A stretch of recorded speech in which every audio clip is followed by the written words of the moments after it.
नमस्कार दोस्तों, आप देख रहे हैं द लेटेस्ट ट्रेंड 379।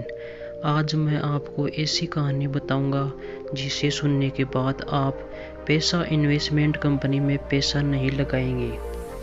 तो दोस्तों, एक समय की बात है, एक गांव में एक आदमी आया और उसने गांव वालों से कहा कि वो बंदर खरीदने आया है और वो एक बंदर के 10 रुपये देगा। क्योंकि गांव में बहुत सारे बंदर थे, इसलिए गांव वाले तुरंत ही इस काम में लग गए। उस आदमी ने 10 रुपये की रेट से 1000 बंदर खरीद लिए। अब बंदरों की सप्लाई घट गई और धीरे धीरे गांव वालों ने बंदर पकड़ने का प्रयास कम कर दिया। ऐसा होने पर उस आदमी ने घोषणा की कि अब वह 20 रुपये में एक बंदर खरीदेगा। ऐसा सुनते ही गांव वाले फिर से बंदरों को पकड़ने में लग गए। बहुत जल्द बंदरों की संख्या इतनी घट गई कि लोग ये काम छोड़कर अपनी खेतीबाड़ी में लग गए। अब एक बंदर के लिए 25 रुपये दिए जाने लगे, पर उनकी तादाद यानी बंदरों की तादाद इतनी कम हो चुकी थी कि उन्हें पकड़ना तो दूर, देखने के लिए भी बहुत मेहनत करनी पड़ती थी।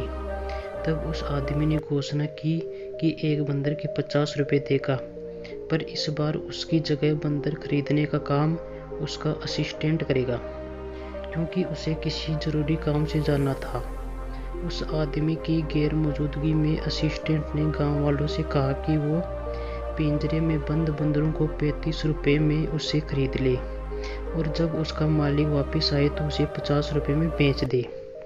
फिर क्या था, गांव वालों ने अपनी जमा पूंजी बंदरों को खरीदने में लगा दी और उसके बाद न कभी वो आदमी दिखा और ना उसका असिस्टेंट। बस चारों तरफ बंदर ही बंदर थे। दोस्तों, कुछ ऐसा ही होता है जब फ्रॉड कंपनी अपना बिजनेस फैलाती है। बिना ज़्यादा मेहनत के जब पैसा आता दिखता है तो अच्छे अच्छे लोगों की आंखें चौंध दिया जाती है और वो अपने तर्क संगत दिमाग की न सुनकर लालच में फंस जाते हैं। जब फ्रॉड कंपनी आती है तो लोग पैसों के लालच में आकर कंपनी ज्वाइन तो कर लेते हैं, लेकिन बहुत आसानी से पैसा आता दिखता है तो कहीं ना कहीं आपके अंदर से आवाज़ आती है कि पैसे लगा दे।